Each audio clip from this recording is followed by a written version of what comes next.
वाली गल नहीं, गैर जिम्मेवारी ते हासल नहीं गल। तो गल की आखन लगे कि जो धन गुरु अर्जन देव महाराज ने गुरु ग्रंथ साहिब महाराज जी की संपादना की ना, ਇਹਦੇ ਵਿੱਚ ਫਿਰ ਭਗਤ ਬਾਣੀ ਦਰਜ ਕਰਨੀ ਸੀ।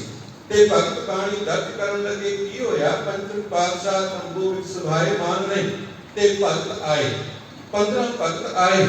15 ਭਗਤ ਉਹ ਜਿਹੜੇ ਸਰੀਰ ਕਰਕੇ ਗੁਰੂ ਅਰਜਨ ਦੇਵ ਮਹਾਰਾਜ ਤੋਂ ਪਹਿਲਾਂ ਕਾਫੀ ਸਮਾਂ ਜਾ ਚੁੱਕੇ ਨੇ, ਉਹ 15 ਭਗਤ ਆਏ। ਭਾਵ ਉਹਨਾਂ ਦੀਆਂ ਰੂਹਾਂ ਆਈਆਂ, ਉਹਨਾਂ ਦੀਆਂ ਆਤਮਾਵਾਂ ਆਈਆਂ। ਉਹਨਾਂ ਗੁਰੂ ਅਰਜਨ ਦੇਵ ਜੀ ਦੀ ਉਸਤਤੀ ਕੀਤੀ ਤੇ ਬਚਨ ਕੀਤਾ, ਸਤਿਗੁਰੂ ਤੁਸੀਂ ਗ੍ਰੰਥ ਤਿਆਰ ਕਰ ਰਹੇ ਹੋ, बेनती है सादे बोल भी इस ग्रंथ अंदर लिख दियो। ते गुरु अर्जन देव महाराज आखन लगे ठीक है विचार करो जी, जेकर तुहाडे बोल ग्रंथ विच लिखण जोगे होए तां लिखांगे, पर रागां विच उच्चारण करना। हुण कहण वाले ने ते कह दिता, प्रचार वाले ने प्रचार भी दिता, पर अकल इस गल नूं मार खा गई कि कल नूं उठ करके कोई भी ये कह देगा कि देखो जी मैं बाणी लिखी है नानक नाम दे हेठ, ते कोई आके नानक नाम दे हेठ तू बाणी किवें लिख सकदा है? ते वो कहेगा कि नानक दी रूह, नानक दी आत्मा, नानक मेरे कोल आए, मेरा उन्हां दे नाल रूह दा संबंध है, उन्हां मैनूं बोल दिते, मैं लिख दिते ने, कल तुसीं की जवाब दे दिओगे? किसे ने ये बुद्धत कीती भी, उन्हें गल कही 2018 ਦੇ ਵਿੱਚ ऋषिकेश ਦੇ ਇੱਕ ਉਦਾਸੀ ਦੀ ਵੀਡੀਓ ਸੀ, ਉਹਨੇ ਗੱਲ ਕੀਤੀ ਆਖਰ ਕਿ ਗੁਰੂ ਅਰਜਨ ਦੇਵ ਮਹਾਰਾਜ ਜੀ ਨੇ ਬੜਾ ਗਲਤ ਕੀਤਾ ਭਗਤਾਂ ਦੇ ਨਾਲ। ਭਗਤਾਂ ਦੀ ਬਾਣੀ ਤੋੜ ਮਰੋੜ ਕੇ ਲਿਖ ਦਿੱਤੀ ਆਪਣੀ ਮਰਜ਼ੀ ਦੇ ਨਾਲ। ਇਸੇ ਕਰਕੇ ਉਹਨਾਂ ਨੂੰ ਸ਼ਹਾਦਤ ਜਿਹੜੀ ਉਹ ਸਹਿਣੀ ਪਈ, ਸ਼ਹਾਦਤ ਉਹਨਾਂ ਦੀ ਹੋਈ। ਤੇ ਉਹਦੇ ਕਹਿਣ ਦੇ ਮੁਤਾਬਕ ਇਹ ਹੋਵੇ ਨਾ ਹੋਵੇ ਭਗਤਾਂ ਦਾ ਸ਼ਰਾਪ ਵੀ ਧੰਨ ਗੁਰੂ ਅਰਜਨ ਦੇਵ ਮਹਾਰਾਜ ਨੂੰ ਲੱਗਾ। ਜਿਹੜੀ ਮੇਰੇ ਮਾਲਕ ਗੁਰੂ अर्जन देव महाराज जी की सब तो बड़ी बख्शिशी करामात से उसे गुरु अर्जन देव महाराज जी की शहादत के कारण दे विच श्राप के रूप दे विच उन्हां प्रचार दिता। पर गुरु अर्जन देव महाराज सच्चे पातशाह जी ने इस भोजन नूं तैयार करन लगिया रत्ता भर भी कच ना रहण दित्ते। असल विच ये बाणी कतर किथों होई भगतां दी, इहदे विच बहुती दो राय नहीं है। गुरु नानक नाम लेवा सिख संगत जानदी है, पर धन गुरु नानक देव महाराज जी दे जे हवाले समझ लईए भाई गुरदास जी दी 12 विचों ते उन्हां दे विच साडे सामने सवाल होंदा जदों गुरु नानक देव महाराज बोलते ने ना ते उन्हां नूं सिद्धा ने सवाल कीता सी। गुरु ग्रंथ साहिब महाराज दे विचों पहलां गल करी, सिद्धा ने सवाल कीता सी, आखण लगे कि नानक तेरी उम्र बड़ी छोटी है, हाले तू ते जवान है, तू ते संसार दे सुख भोगण से किस कारण के तजो निवासी, किस कारण के भेद निवासी, किस वक्त के तुम बन जारे तू कर साथ लगाओ पारे। दसो की तेनू ऐसा दुख लगा कि तू आप उदासी बाणा पहन लिया? धन गुरु नानक देव महाराज ने वचन कीता सी, आखण लगे मैनू कोई दुख नहीं, मैं दुखी होकर के संसार विचों नहीं तुरिया। दर्शन के ताई भेद निवासी, गुरमुख खोजत भय उदासी, साथ रखण के हंबड़ जारे, गुरमुख साथ उधावो पारे। असे आखण लगे गुरमुख खोजत भय उदासी, असी गुरमुखां दी खोज करन दे लई जगत तो किनारा कीता है। असी जगत दा त्याग नहीं कीता, जगत तो दुखी नहीं होए, असी ते केवल गुरमुखां दी खोज दे लई तुरे हां। जिथे भाई गुरदास जी आखदे ने कूड़ अमावस सच चंद्रमा दिसै नाही कह चढ़िया। सच है जरूर, चंद्रमा आसमान विच है जरूर, पर अमावस की रात का हनेरा कितना गहरा है कि वो चंद्रमा की पेश नहीं जान देता। ते गुरु नानक देव महाराज ने कहा सी, मर्दानिया चल उस सच के चंद्रमा नूं आपां प्रगट करिए। धन गुरु नानक देव महाराज जगत जलंदे दे अंदर भ्रमण करते हैं ते जिथे जिथे रब्बी प्यारे मिलते हैं। इतिहासकारां जिक्र किया भगत कबीर जी नूं भी मिले, भगत रविदास जी नूं भी मिले, बाबा शेख फरीद जी दे गति नशीन ब्रह्म शेख नूं भी मिले। मेरे मालिक जी जिथे जिथे उन्हां नूं गुरमुख प्यारे जां गुरमुख प्यारियां दे बोल मिलते रहे, वो गुरु ग्रंथ साहिब महाराज जी दे हित लई मेरे मालिक जी एक किताब के अंदर आप अपने हथीं लिखते रहे ने, अंकित करते रहे ने। भाई गुरदास जी दे बोल ने ते जदों तुरदे ने ना मेरे मालिक, उन्हां दे कोल है की ਭਾਈ ਗੁਰਦਾਸ ਜੀ ਫਰਮਾਉਂਦੇ ਨੇ, ਆਸਾ ਹੱਥ ਕਿਤਾਬ ਕੱਚ। ਹੱਥ ਦੇ ਵਿੱਚ ਡੰਡਾ ਹੈ ਤੇ ਕੱਚ ਦੇ ਵਿੱਚ ਇੱਕ ਕਿਤਾਬ ਹੈ ਧੰਨ ਗੁਰੂ ਅਰਜਨ ਨਾਨਕ ਦੇਵ ਮਹਾਰਾਜ ਜੀ ਦੇ। ਹੁਣ ਇਤਿਹਾਸ ਨੂੰ ਜੇਕਰ ਫਰੋਲੀਏ ਤੇ ਮੇਰੇ ਮਾਲਕ ਨੇ ਜਪਜੀ ਸਾਹਿਬ, ਦੱਖਣੀ ਓੰਕਾਰ, ਪੱਟੀ ਇਤਿਹਾਸ ਸ਼ਾਹਕਾਰ ਬਾਣੀਆਂ ਆਪਣੇ ਸਰੀਰਕ ਆਤਮਾ ਦੇ ਆਖਰੀ ਪੜਾਅ ਦੇ ਵਿੱਚ ਕਰਤਾਰਪੁਰ ਦੀ ਧਰਤੀ ਦੇ ਉੱਤੇ ਸਿਰਜੀਆਂ ਨੇ, ਰਚੀਆਂ ਨੇ। ਭਾਵੇਂ ਕਿ ਜੋਗੀਆਂ ਦੇ ਨਾਲ ਸਵਾਲ ਜਵਾਬ ਪਹਿਲਾਂ ਹੋ ਚੁੱਕਾ ਹੈ, ਪਰ ਉਹਨਾਂ ਨੂੰ ਬਾਣੀ ਦਾ ਰੂਪ ਮੇਰੇ ਮਾਲਕ ਨੇ ਕਰਤਾਰਪੁਰ ਦੇ ਵਿੱਚ ਆ ਕੇ ਦਿੱਤਾ ਹੈ। ਤੇ ਫਿਰ ਜਿਹੜੀ ਕਿਤਾਬ ਗੁਰੂ ਨਾਨਕ ਕੋਲ ਸੀ, ਜਿਹਨੂੰ ਆਖਦੇ ਸਨ ਕਾਜੀ ਕੇ ਕਾਜ਼ੀ, ਪੁੱਛਦੇ ਨੇ ਪੁੱਛਣ ਖੋਲ ਕਿਤਾਬ ਨੂੰ, ਹਿੰਦੂ ਵੱਡਾ ਕਿ ਮੁਸਲਮਾਨ ਹੋਵੇ। ਇਸ ਕਿਤਾਬ ਨੂੰ ਖੋਲ ਕੇ ਨਾਨਕ ਦੱਸ ਕਿ ਹਿੰਦੂ ਵੱਡਾ ਹੈ ਕਿ ਮੁਸਲਮਾਨ ਹੈ, ਜਿਹਨੂੰ ਤੂੰ ਕਰਤਾਰ ਦੀ ਬਾਣੀ ਕਹਿਣਾ ਹੈ। ਉਹ ਕਿਤਾਬ ਕਿਹੜੀ ਬਾਣੀ ਸੀ ਜੀ? ਉਹ ਕਿਤਾਬ ਦੇ ਵਿੱਚ ਬਾਣੀ ਉਹੀ ਸੀ ਜਿਹੜੀ ਧੰਨ ਗੁਰੂ ਨਾਨਕ ਦੇਵ ਮਹਾਰਾਜ ਨੇ ਚੌ ਚੰਕਾਂ ਦੇ ਅੰਦਰ ਘੁੰਮ ਕਰਕੇ ਉਹਨਾਂ ਰੱਬੀ ਪਿਆਰਿਆਂ ਦੇ ਗਰਮੀ ਬੋਲ ਭਗਤਾਂ ਦੀ ਬਾਣੀ ਨੂੰ ਇਕੱਤਰ ਕੀਤਾ।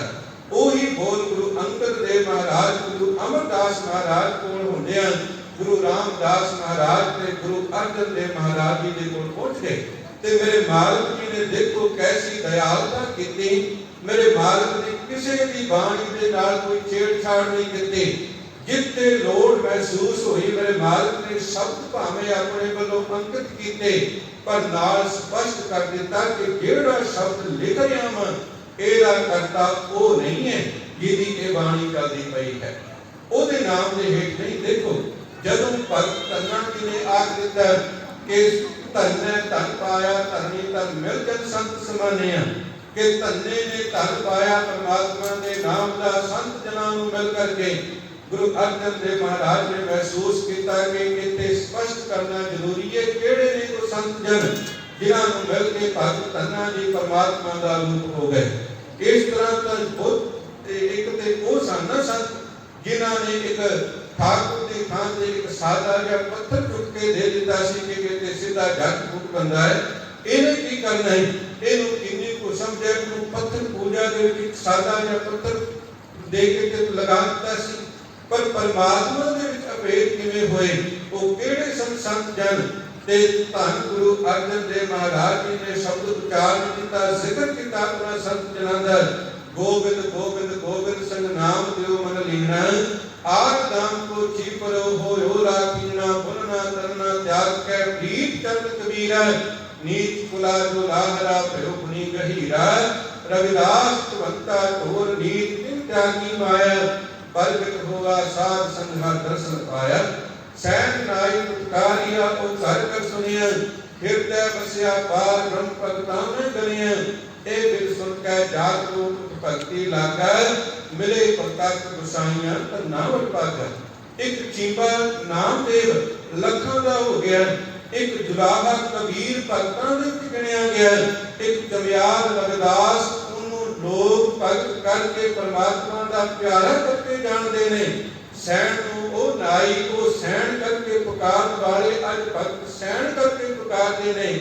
ਪਰਮਾਤਮਾ ਦੀ ਬੰਦਗੀ ਦਾ ਇਹ ਪ੍ਰਤਾਪ ਦੇਖ ਕਰਕੇ ਭਗਤ ਧੰਨਾ ਜੀ ਉਸ ਬੰਦਗੀ ਵਿੱਚ ਜੁੜੇ ਤੇ ਧੰਨਾ ਜੀ ਨੇ ਪ੍ਰਤੱਖ ਪਰਮਾਤਮਾ ਨੂੰ ਪ੍ਰਾਪਤ ਕਰ ਲਿਆ।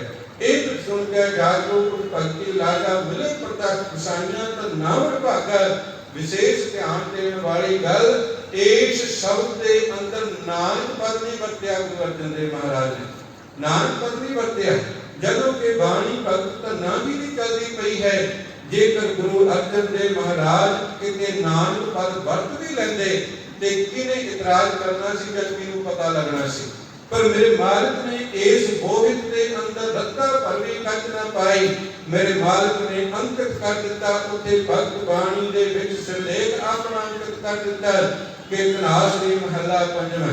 ਜੇਕਰ ਭਗਤ ਕਬੀਰ ਜੀ ਦੀ ਬਾਣੀ ਕਿਤੇ ਆਈ, ਮੇਰੇ ਮਾਲਕ ਨੇ ਸ਼ਬਦ ਉਚਾਰਨਾ ਜ਼ਰੂਰੀ ਸਮਝਿਆ ਤੇ ਮੇਰੇ ਮਾਲਕ ਨੇ ਨਾਲ ਲਿਖ ਦਿੱਤਾ ਗੌੜੀ ਕਬੀਰ ਜੀ ਨਾਲ ਰਲਾਏ ਲਿਖਿਆ ਮਹੱਲਾ ਪੰਜਵਾਂ।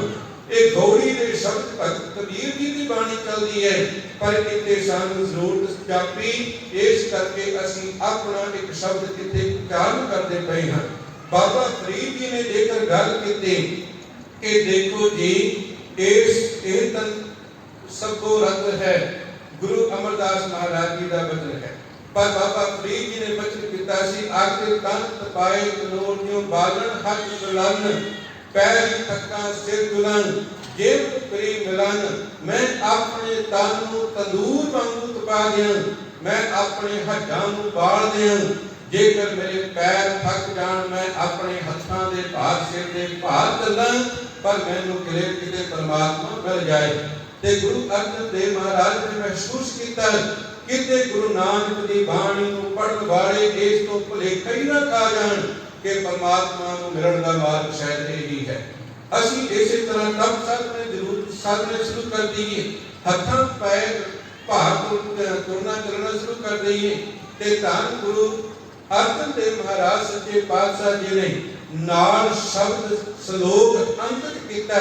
ਧੰਨ ਗੁਰੂ ਅਮਰਦਾਸ ਮਹਾਰਾਜ ਸੱਚੇ ਪਾਤਸ਼ਾਹ ਜੀ ਦਾ ਉਹਨਾਂ ਬਚਨ ਕਰ ਦਿੱਤੇ, ਤਨ ਨ ਤਪਾਏ ਤਨੋਰ ਜਿਉ ਬਾਲਣ ਹੱਡ ਨ ਬਾਲ, ਸਿਰ ਪੈਰੀ ਕਾ ਫੇੜਿਆ ਅੰਦਰ ਪੀੜੀ ਸੰਭਾਲ। ਐਵੇਂ ਕਿਤੇ ਬਾਬਾ ਫਰੀਦ ਜੀ ਦੇ ਸ਼ਬਦਾਂ ਦਾ ਗਲਤ ਮਤਲਬ ਨਾ ਕੱਢ ਲਈ।